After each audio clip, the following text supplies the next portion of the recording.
우리 경기도 공무원 여러분, 어려운 시기에 수고 많으십니다. 자, 이제 이 지사님, 제가 아수라의 제왕, 그분은 누구인가 한번 검토를 좀 해보려고 합니다. 자, 시작합시다. 당군도 놀랄 그분의 괴력에 대해서 이야기해 볼게요.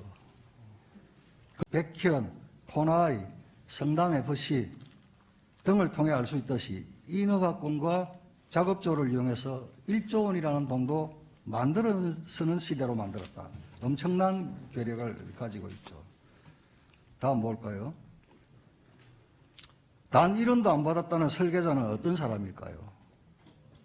돈을 만든 자, 돈을 가진 자 위에서 돈을 지배하는 자입니다. 그분은 돈을 자기 주머니에 가지고 있는 것이 중요하지 않습니다. 그분이 쓰고 싶은 곳에 쓰고자 할 때 그분의 의사대로 지배력을 행사하면 그게 곧 그분의 돈입니다. 돈으로 무죄 사고, 즉 재판 거래 의혹을 말합니다. 호화 변호사 선임하고 선거 때 조직 굴리기 위해 돈을 지배하는 자가 그분입니다. 그분은 대한민국 공직자 뉴노멀을 만들었습니다. 새로운 기존을 만들었습니다. 혈중 알코올 농도, 면허 취소 수준의 음주운전, 검사 사칭, 무고죄, 특수공무집행 방해, 공용물건 손상 등 전과 사범입니다.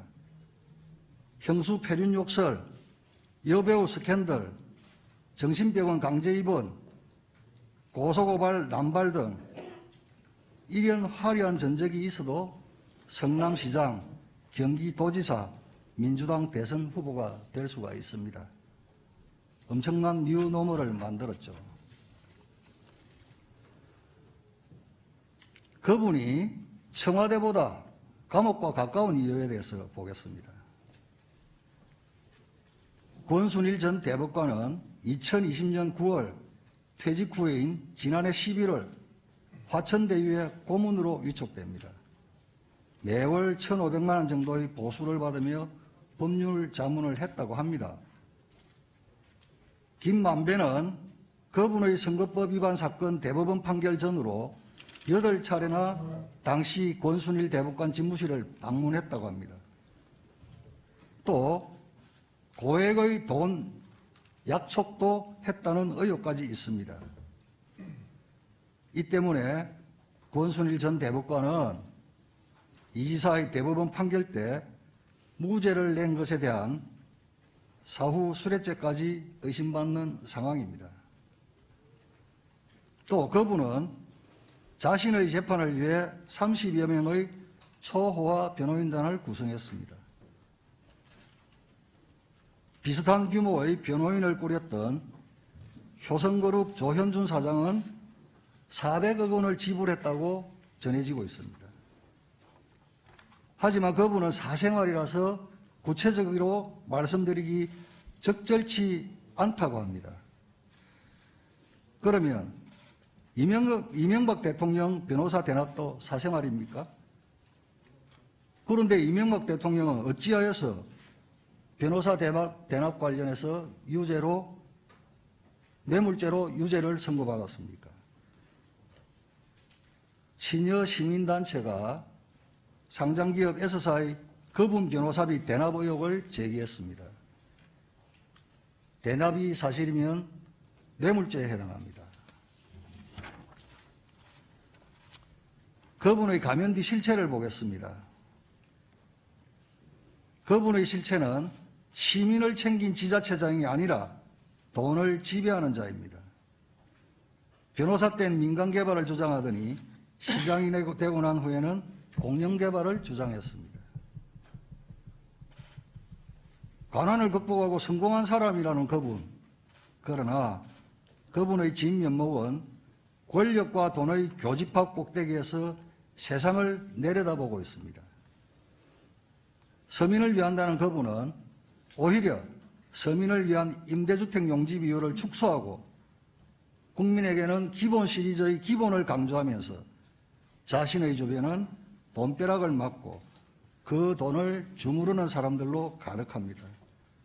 그분의 승승장구는 앞으로 우리 아이들의 교육에 준법과 도덕이라는 가르침은 없어야 하는 시대가 될 것이라는 점을 의미합니다.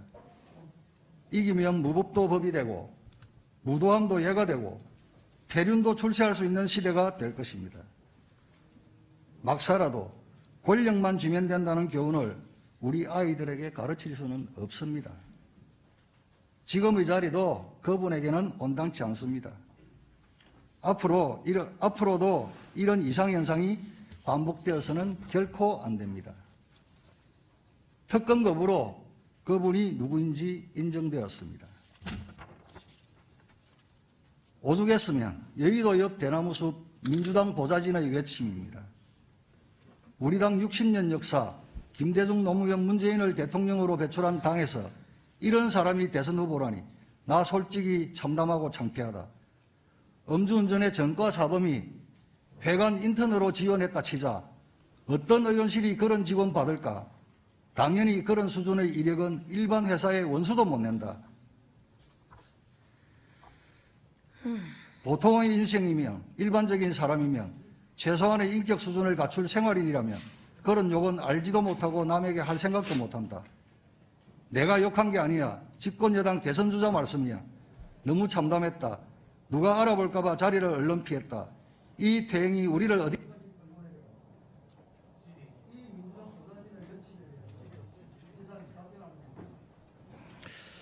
네, 제가 먼저 이렇게 발언할 기회를 주신 점 감사드립니다.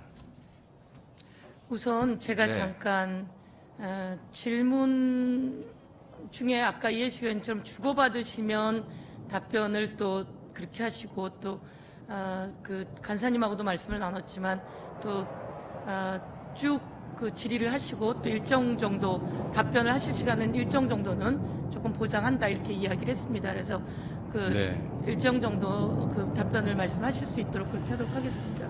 네, 네. 우리 잠깐만요. 이 비행기가 지나가고 나면 예.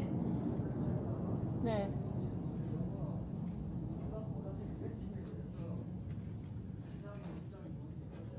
네, 어떻든 하여간 답변에 일정 공정성은 이렇게 같이 하도록 하겠습니다.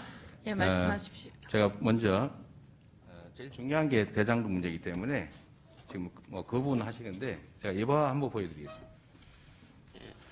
세상에 단순한 이치가 있습니다. 누가 도둑이냐 이렇게 얘기를 하면 도둑을 작물을 가진 사람이 도둑인 게 맞습니다. 자, 이거 질문에 있던 겁니다. 예, 답변하십시오. 질문에 저기 있던 겁니다. 질문하셨고 지난번에도 그런 게 있어서 일정 시간은 아니 그렇게는 이게 국정감사가 의원님 아시고 계시겠지만 일정 정도 답변 들으시고 자, 난 다음에 그리고 이야기하시죠. 우리 김도부 의원님 얘기하실 때도 다 들었으니까 좀 듣고 나서 시간은 어떻든 좀 배분을 할 테니까 그렇게 하시죠. 예, 우선 조금 기다려 네. 주십시오. 예, 말씀하십시오. 예. 그리고 부정부패의 주범은 돈을 받은 사람입니다. 네, 이 말씀 드리고요. 돈을 준 사람은 이 지사는 최측근이에요. 네, 의원님, 네, 제가 답변 좀 드리고 하시면 좋을 것 같고요. 제가 자꾸 돈을 제가 줬다는데 제가 말씀드렸지 않습니까? 제가 만약에 진짜 하천대유의 주인이고 돈을 가지고 있다면 정말 길 가는 강아지에게 던져줄지라도 고문치사, 정치사가 아니라 저 유서 대필 사건 조작했던 곽상도 의원 아들 같은 분한테는 절대 한 푼도 줄 수 없다 이런 말씀 드렸잖아요. 제가 왜 거기다 드리겠어요? 여기 의원님들 드릴지 혹시 모르겠지만. 그리고 아까 말씀하신 것 중에 제가 뭘 해먹었다 이런 취지인데요. 의원님, 분명한 사실은 의원님께서 소속하고 있는 국민의힘의 과거 새누리당이 당의 당론으로 공공개발을 막았습니다. 그 막는 바람에 저희가 질문에 답하는 중입니다. 혹시 네, 우선, 불편하시더라도 저도 1380만 명을 대표하는 도지사입니다. 답변할 수 있는 기회는 주시면 좋겠고요. 질문 질의했으면 반박 자료가 언론에 그대로 지금 실시간으로 반박 자료 바로 나갑니다. 뭐 상관없습니다. 그 당연히 하시겠죠. 질문 질의했으면 반일에도 답변할 수 있게 해주세요. 그런 법이 여태 있었습니다. 자, 여러분, 어떻든 자, 질문하신 제가- 거에 대해 답변할 수 있는 일정량은 보장해야 되는 게 서로 알고 계시는 거고요. 그리고 우리 지사님께서도 적당한 시간으로 딱 끊어서 네, 제가 지금 답변하고 정리해 1분도 주십시오. 말씀 못 드려서 조금만 예, 기회를 주십시오. 말씀하십시오. 예. 예. 일단은 이 사건은 국민의 제가 시간 재고 있습니다. 그렇게 얘기하지 마시고요. 예, 빨리 정리할게요. 가능하면 예. 저도 기회를 좀 주시면 예. 좋겠습니다. 이제 전부 다 조용히 해주시고, 예, 경기도지사님 답변하십시오. 예. 이 사건은 명백하게 국민의힘이 공공개발 못하게 막았고 국민의힘이 그 동생이 뇌물 받아서 민간개발 주장했고 국민의힘 국회의원이 LH에 국정감사에서 압력 넣어서 LH의 공공개발 포기시켰고 성남시가 제가 공공개발하려고 했을 때 무려 4년이 넘도록 다수 의석을 활용해가지고 공공개발 막으면서 민간개발 강요했고 이 개발 이익을 차지한 민간업자에게 어떤 형태든 금전적 이익을 나눈 건 다 국민의힘 소속의 국회의원 또는 국민의힘이 추천한 국민의힘에 가까운 검찰 출신 변호사들 이런 분들입니다.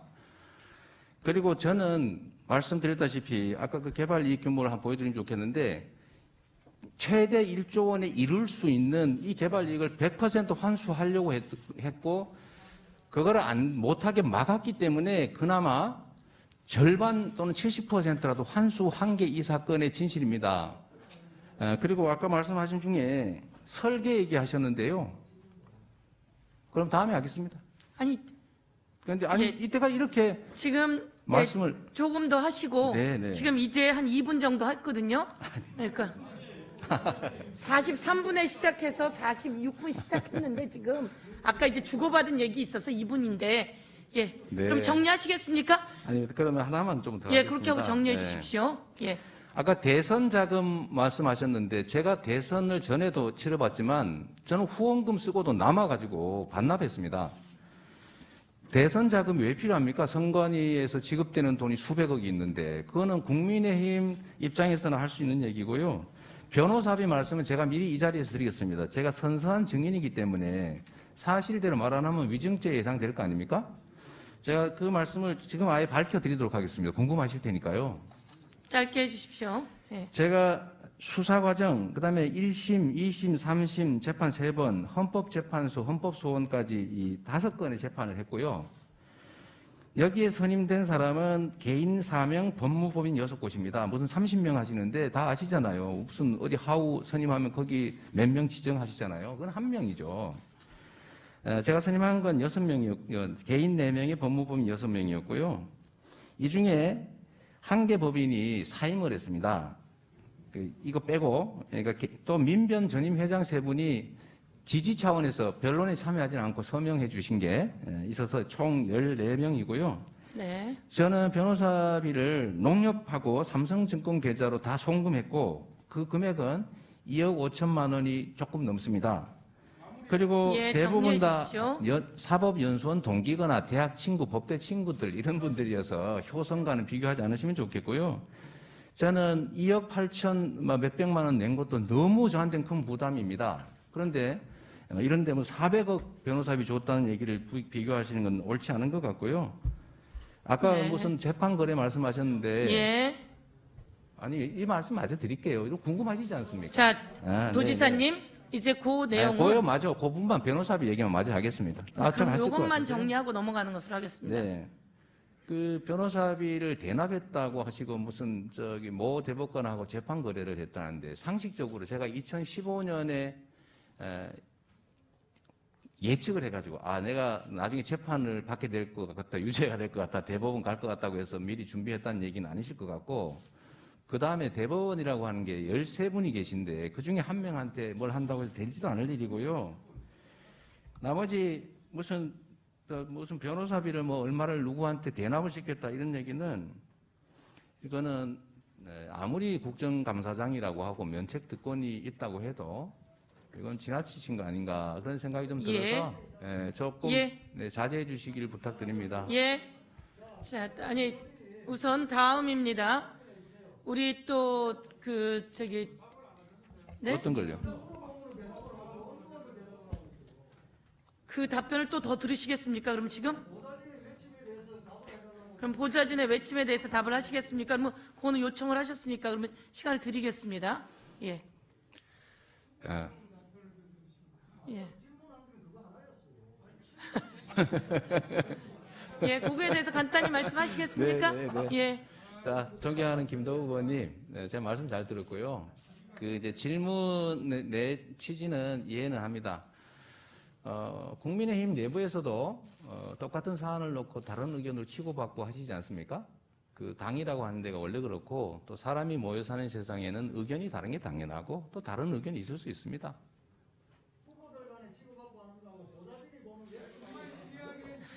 자, 이제 답변 되셨습니까? 아니면 더 그러면 이렇게 하고